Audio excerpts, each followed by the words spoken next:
온 목사와 성경읽기 잠언 19장입니다. 오늘도 하며 교훈말씀 함께 읽으면서 주님의 귀한 은혜 나누기를 원합니다. 잠언 19장 함께 읽겠습니다. 잠언 19장 가난하여도 성실하게 행한 자는 입술이 배어가고 미련한 자보다 나으니라. 지식이 없는 소는 선하지 못하고 발이 급한 사람은 잘못 가느니라. 사람이 미련함으로 자기를 굳게 하고 마음으로 여호와를 원망하느니라. 재물은 많은 친구를 더하게 하나 가난한 친구가 끊어지니라. 거짓 증인은 벌을 명하지 못할 것이요 거짓말을 한 자도 피하지 못하리라. 너그러운 사람에게는 의대를 구하는 자가 많고 선물 주기를 좋아하는 자에는 사람마다 친구가 되느니라. 가난한 자는 그의 형제들에게도 미움을 받거든 하물며 친구야 그를 멀리하지 아니하겠느냐. 따라가며 말할지라도 그들이 없어졌으리라. 이 잠언 19장의 말씀은 어떤 학자들은 A와 B를 비교하는 비교의 잠언이라고 말하기도 하고요. 그러니까 대비가 많이 나오는 것과 또 사실 잠언 19장은 지혜로운 자, 미련한 자, 의인과 악인에 대한 대조를 이루는 그런 말씀들로 구성되어 있습니다. 다시 한번 우리 볼까요? 자, 왜 신학자를 그렇게 말하는가? 가난하고 성실하게 행하는 자, 그러니까 이걸 A라고 보면은 입술이 펴고 미련한 자, 이걸 B라고 보면은 A가 B보다 낫다 합니다. 이런 대꾸들이 몇 가지가 있어요. 그래서 잠언 19장에 이런 해석을 할 때 A와 B를 대비하는 비교해보는 그런 잠언이다. 사실 근데 이 모든 것이 뭘까요? 그렇죠. 의인과 악인, 지혜로운 자, 미련한 자를 어쩌면 하나님은 이 잠언 19장에 대비를 해놓고 있습니다. 여러분, 지식이 없는 소원. 근데 소원인데 지식이 없어요. 그건 선하지 못합니다. 또 발이 급한 사람은 잘못 가죠. 여러분, 우리에게 참 중요한 것은 우리 마음에 소원이 있을 때 이 소원을 이루려면 지식이 필요합니다. 그러니까 지식이 없는 무지한 자의 소원은 선하지 못하다라고 성경은 말합니다. 또 뭐라고 합니까? 3절에 보니까 사람이 미련함으로 자기 길을 굳게 하고 마음으로 여호와를 원망해요. 사람 자기가 미련하잖아요. 그래서 결국은 자기 길을 자기 미련으로 굳게 한 거잖아요. 근데 마음으로 누굴 원망해요? 하나님을 원망해요. 사실 이게 얼마큼 비일비재한 많은 우리 신앙생활에 있습니까? 저도 가끔 이제 목사니까 우리 성도를 바라볼 때 제 마음속에도 그런 안타까움이 있어요. 아니 하나님은 아무 잘못이 뭐 하나님이 잘못하겠습니까? 불의를 행하지 않으시고 우리 선하게 의롭게 지도하시는 분이신데 근데 본인이 잘못했어요. 근데 성은 누구한테 내는가? 하나님께 내는 분이 의외로 많습니다. 물론 어떻게 보면 참 아직은 어린 아이 같은 믿음이고 좀 철없이 보여서 그래도 뭐 귀엽기도 한 맛도 있지만 그러나 여러분 우리가 내가 잘못한 것 그래서 중요한 사람은 미련함으로 자기 길을 굳게 하는 거예요. 그러니까 지식이 왜 필요한가? 미련을 버리려면 우리에게는 삶의 지혜와 지식이 필요합니다. 또 뭐라고 말합니까? 재물이 많은 친구를 재물은 많은 친구를 더하게 하나 가난한즉 친구가 끊어지다. 그렇죠? A라면 B. 재물은 많은 친구를 더하게 합니다. 근데 가난은 친구가 끊어져요. 그러니까 A가 더 낫다는 거죠. 거짓 증인은 별을 명하지 못할 것이요 거짓말에서 피하지 못하리라. 너그러운 사람에게 은혜를 구한 자가 많고 선물 주기를 좋아하는 자마다 친구가 되느니라. 그렇습니다. 그래서 참 지혜로운 삶의 참 중요한 한 가지 또 인생 속에 좀 너그러운 것. 우리가 삶의 여유라고 그러죠. 여러분, 목표지향. 그러니까 저도 참 대표적인 목표지향적인 사람이어서 목표를 향해서 달려다 보면 삶의 여유가 다 없어져 버려. 아주 삭막해요. 그럴 때마다 아이고 하지만 참 이거 좀 쉽게도 고치지 않지만 이렇게 어떤 목표를 두고 하여튼 목표를 향해 달려다 보면 그만 삶의 여유가 없는데 사실 인생의 맛, 삶의 맛은 너그러움과 여유로움으로부터 나오는 것을 왜 모릅니까? 근데 일이 막 너무 넘치는 사람도 있고 또 막 그냥 신경이 막 곤두서는 어떤 것들이 있잖아요. 저도 어떤 목회를 하다 보면은 우리가 이제 어떤 목표를 정하고 나가는 부분이 있으니까 그 목표를 이룰 때까지 마음이 계속 긴장되어 있거든요. 그러니까 쉽게 얼굴이 펴지지가 않고 마음이 너그럽지 못한 게 있어요. 굳어지는 모습이 있죠. 안 하려고 해도. 그래서 우리가 참 이 삶의 너그러움을 구하고 또 삶의 너그러움을 얻는 것 굉장히 중요합니다. 또 한 가지, 선물 주기 좋아하는 사람은 많은 친구가 있다는 것. 그렇죠. 여러분, 우리가 선물은 참 좋은 거거든요. 그래서 자그마한 말의 선물, 때로 문자의 선물, 또 조그만 관계 어떤 선물들 주고받는 걸 통해서 이 공동체를 더욱더 아름답게 만드는 것 굉장히 소중한 것입니다. 그러면서 뭐라고 말합니까? 가난한 자는 그의 형제에게 미움을 받거든. 하물며 친구야 그를 멀리하지 않겠느냐? 따라가며 말할 자도 그들이 없어지냐? 여러분 가난이 참 얼만큼 힘들고 어렵고 불편하게 만들면 가난하면 형제들도 미움을 한다. 성경은. 뿐만 아니라 친구는 당연히 멀리 떨어져 버리죠. 그래서 내가 따라가며 말하려고 할지라도 없어져 버리는 것들. 참 가난은 좀 불편하기도 합니다. 그래서 하나님은 우리들에게 기본적으로 좀 하늘의 복을 주고 싶어 해요. 그래서 여러분 정말 믿음을 가지고 지식을 얻고 지혜를 얻어서 하늘의 복을 받으며 아름답게 살아가는 귀한 인생.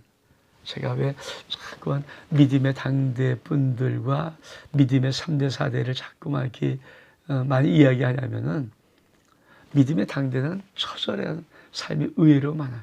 고생 진짜 하고요.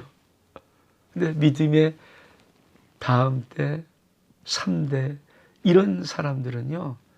이게 풀려지는 것이 그냥 슬슬 풀려지는 것이 보여요. 왜?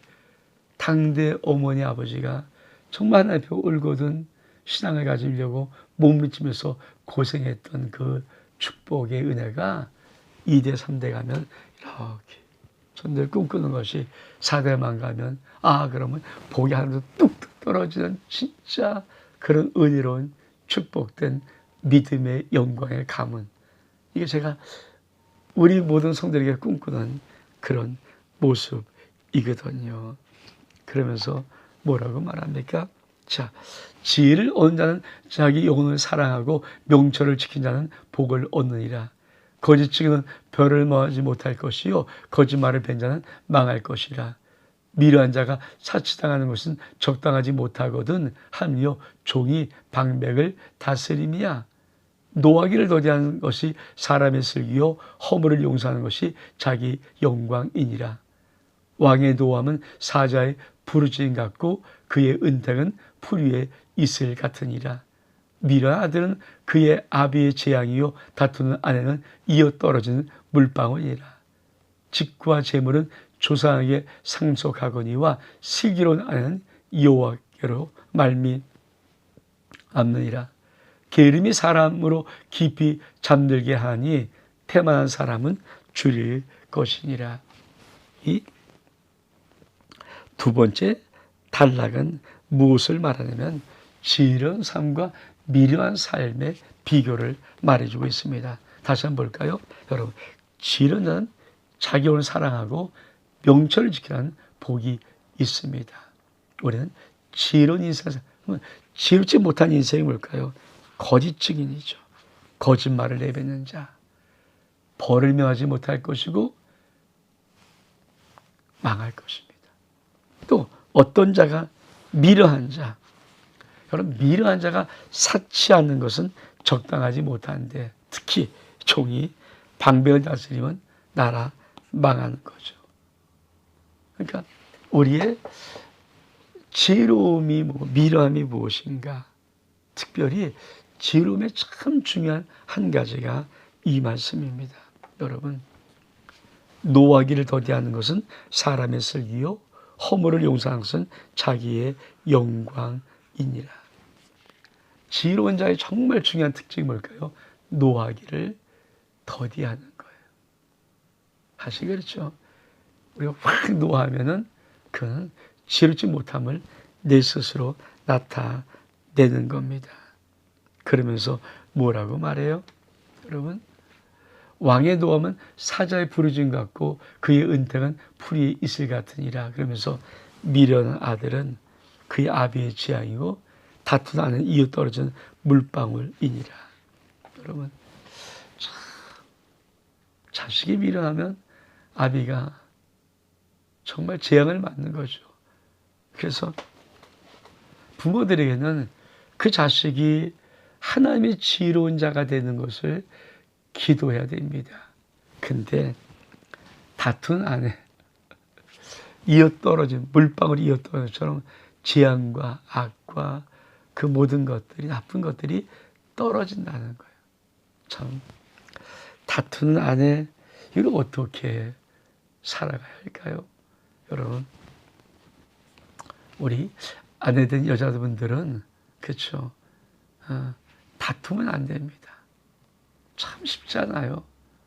왜냐하면 우리 인생 속에서 하나님의 남자와 여자를 만들 때 사실은 남자가 마음 넓고 하지만 사실은 어디서부터 위로와 사랑을 받냐면 하나님의 짝주신 아내로부터의 그 모든 삶을 통해서 인생의 위로도 받고 힘도 얻고 용기도 얻고 새 출발도 하고 그러는 거예요. 지금 다 맞벌이 여자도 그렇겠지만 남자들은 나가면 삶의 이 전쟁이 만만치 않거든요. 그리고 삶의 전쟁에서 이기려는 그 싸움이 너무도 치열해요. 그러니까 시큰 싸움을 하는 시간에든 그 어려운 한복판에서 있다가 돌아오는데 아내가 막 해버리면 남자들은 마음 둘 것이 없는 거죠. 그래서 다투는 아내는 이어떨어진 물방울과 같다라고 말합니다. 그러면서 참 멋있는 말, 집과 재물은 조상에게서 상속하거니와 슬기로운 아내는 여호와께로 말미암니라. 참 우리가 왜 기도를 해야 되는지, 그렇죠? 그러니까 슬기롭고 현숙한 아내는 하나님으로부터 오는 거예요. 이게 참, 그러니까 집과 재물은 조상으로부터 물려받을 수 있지만 슬기로운 아내는 하나님으로부터 말미암습니다. 그래서 남자분들이 정말 신앙이 좋으면 정말 좋은 신앙에 하나님의 슬기로운 아내를 얻을 수가 있습니다. 게으름은 사람을 깊이 잠이 들게 합니다. 태만한 사람은 줄일 것입니다. 그러면서 마지막 단락을 볼까요? 계명을 지킨 자는 자기 영혼을 지키거니와 자기 행실을 삼가지 않은 자는 죽으리라. 가난한 자를 불쌍히 여기는 것은 여호와께 구워드리는 것이니 그의 성을 그에게 갚아주시리라. 내가 내 아들의 희망이 있은즉 그를 징계하되 죽일 마음은 두지 말지니라. 노하기를 맹렬히 한 자는 벌을 받을 것이라. 내가 그를 건져주면 다시 그는 생기리라. 너는 권고를 들며 훈계를 받으라. 그러면 내가 필경은 지혜롭게 되리라. 사람의 마음에는 많은 계획이 있어도 오직 여호와는 의 뜻만 완전히 서리라. 사람은 자기의 인자함으로 남에게 사모함을 받느니라. 가난한 자는 거짓말한 자보다 나으리라. 여호와를 경외하는 것은 사람에게 생명에 이르게 하는 것이라. 경외하는 척하게 되고 지내고 재앙을 당하지 아니야. 게으르냐 자기 손에 그릇을 넣고도 입에 올리기를 괴로워하느니라. 거만한 자를 때리라. 그리하면 어리석은 자도 지혜를 얻으리라. 명철한 자를 경치하라. 그리하면 그가 지식을 얻으리라. 아비를 구박하고 어비를 쫓아낸 자는 부끄러움을 끼치며 능욕을 부르는 자식이라. 내 아들아, 지식의 말씀에서 떠나게 하는 교훈을 듣지 말지니라. 망령된 증인은 정의를 업신여기고 악인의 입은 죄악을 삼키니라.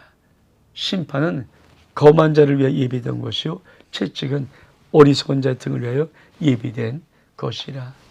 여러분, 이 잠언 19장의 이 마지막 단락은 정말 인생에서 본받을 자세, 또 멀리할 자세가 어떤 것인가를 말하고 있습니다. 자, 다시 한번 볼까요? 계명을 지키는 것, 자기 영혼을 지키는 겁니다. 자, 계명을 지키는 자는 본받을 자세입니다. 또 어떤 자세를 본받을까요? 가난한 자를 불쌍히 여기는 것. 참 말이 좋거든요. 가난을 불쌍히 여기는 것은 여호와께 구워드리는 것이니 그의 선을 갚아 주시리라. 여러분, 사람이 어떻게 하나님께 구워드릴 수 있습니까? 근데 성경은 구워드릴 수 있는 비밀이 있어요. 하나님이 나의 빚져 있는 비밀, 반드시 갚을 수밖에 없다면 선하신 분이니까 그것이 뭡니까? 선행해서 가난한 자를 불쌍히 여기는 것. 이 구제 선행, 이것은 하나님 앞에 잔뜩 구워드리는 것. 근데 하나님이 구임을 갖고 모른 척 하세요. 아니, 속히 갚으시는 거죠. 엄청난 은혜로. 그래서 믿음의 사람들의 참 지혜로운 아름다운 삶이 뭘까요? 선행, 구제 삶입니다. 그리고 뭐라고 말합니까? 내가 내 아들에게 희망이 있은즉 징계하라. 죽일 마음 두지 마라. 그렇죠. 여러분, 자식을 꾸짖는 것은 그래도 자식에게 희망이 있기 때문이죠. 우리 하나님이 제일 무서운 말 뭐라 그랬어요? 내어버려 두사. 그 상실한 마음대로 내어버려. 네 멋대로 해. 이게 제일 무섭거든요. 제일 무서운 거예요. 그렇죠? 사랑의 반대는 미움이 아니에요. 사랑의 반대는 그래서 우리가 잘 아는 대로 무관심입니다. 그러면서 뭐라고 말합니까? 우리가 또 보면 사람의 마음에는 많은 계획이 있어도 오직 여호와의 뜻만 완전히 서리라. 그렇습니다. 인생에 많은 우리의 계획들이 있을지라도 하나님의 뜻만 씁니다. 또 뭐라고 말합니까? 여러분, 사람은 자기의 인자함으로 남에게 사모함을 받습니다. 그리고 가난한 자가 거짓말한 자보다 낫습니다. 여러분, 참 멋있어요. 사람은 자기의 인자함으로 남에게 사모함을 한다. 다시 말하면 어떤 사람들을 참 연모하고 좋아할까요? 너그럽고 인자한 사람. 막 그냥 칼날 같고 막 팍팍한 사람들은 사람들에게 사모 대상 아니에요. 뭐 떡 부러지지만 근데 일단 인자는 사랑하는 마음이 그 속에 있어야 합니다. 그러면서 뭐라고 말합니까? 여호와를 경외하시 사람에게 생명에 이르게 합니다. 여호와를 경외한 자는 반드시 재앙을 당하지 않습니다. 전 이 말 참 좋아하는데 게으른 자는 자기 손에 그릇을 넣고도 입으로 올리기를 해요. 게으른 자는 뭡니까? 손에 먹을 것을 넣었어요. 근데 요거 올리는 것 안 하는 게 성경에서는 게으른 자라는 거예요. 우리 삶의 자세가 여러분 수고를 하는데 자기 수고 음식을 자기 입에 요 수고하기 싫어서 안 먹는 자, 이 게으른 자죠. 사실 우리나라의 젊은이 가운데 아직도 많은 젊은이들이 취업, 구직 아무 생각 안 하고 그냥 쉬는 자들이 있다는 거예요. 그러니까 미래 꿈도 없습니다. 구직하려고 노력하지도 않습니다. 그냥 가만히 있어요. 물론 먹고 살 게 넘쳐서 가만히 있는 것, 그것도 삶의 방법이겠지만 여러분, 사람은 자기를 통해서 할 일이 얼만큼 놀랍고 많은 일들이 있는데요. 전 어떠한 자매가 그쵸? 그만 45살 정도 되었을 때 이 자매가 그냥 제초제를 이 음료수병에 넣은 것을 잘못 모르고 마셨다가 그만 손과 발이 다 괴사를 해서 잘라냈어요. 여러분, 내게 있던 모든 신체가 하루 없어집니다. 얼마큼 절망되겠습니까? 근데 그가 인생에서 무엇을 얻는가? 여러분, 이 인두로 그리는 그림을, 남에다 그리는 그림이 이 인두화가 이거를 하는데요. 정말 감동이더라고요. 손으로 잡지를 못하기니까 이 손목에다가 끼워서 거기에다가 인두를 하니까 이게 얼만큼 여러분 손등을 하는 게 얼만큼 정확해. 손으로 잡고 하는 것도 쉽지 않은데 손등에다가 하는 게 근데 그거를 가지고 정교한 것을 만들어 그려내요. 전 그걸 보면서 사람은 포기하지 않으면 반드시 그를 통해서 할 많은 일들이 있다. 여러분, 그렇죠. 우리의 젊은이들이 쉬면 안 되죠. 젊음의 패기와 열정과 그 젊음을 가지고 시간을 가지고 자기 인생을 달려가는 것 얼만큼 중요한 것인가. 우리가 마지막 절을 좀 보겠습니다. 심판 검한 자를 위하여 예비된 것이요 채찍은 어리석은 자를 위하여 예비된 것이라. 여러분, 어리석은 삶의 자세는 참 안 좋습니다. 그에게는 채찍이 등을 때리는 예비함이 있어요. 삶의 자세 속에서 하나님이 참 마음 아파하는 게 뭘까요? 그렇죠. 어리석은, 미련한, 게으른 이런 단어거든요. 여러분, 주님의 비유 중에서 5달란트, 2달란트, 1달란트 받았을 때 왜 1달란트 받았던 자를 책망할까요? 아무것도 안 한 자이기 때문에. 인생의 그 많은 기회, 인생의 그 많은 시간, 인생의 그 많은 것들 할 일을 아무것도 안 하고 하나님께서 묻어둔 자이기 때문에 우리는 어떤 삶의 자세를 가지고 이 땅을 살아갑니까? 여러분, 우리는 이 땅을 한번 살아가는 삶 속에 열정적인 마음은 우리 속에 불타 올라야 돼요. 하나님은 가장 안타까워하고 눈물 흘리고 싫어한 자가 게으르고 미련한 자입니다. 저와 여러분의 삶 속에 하나님 앞에 열정이 회복되는 은혜가 있기를 주 이름으로 축복합니다. 온 목사와 성경 읽기 잠언 19장 여기서 마칩니다. 샬롬.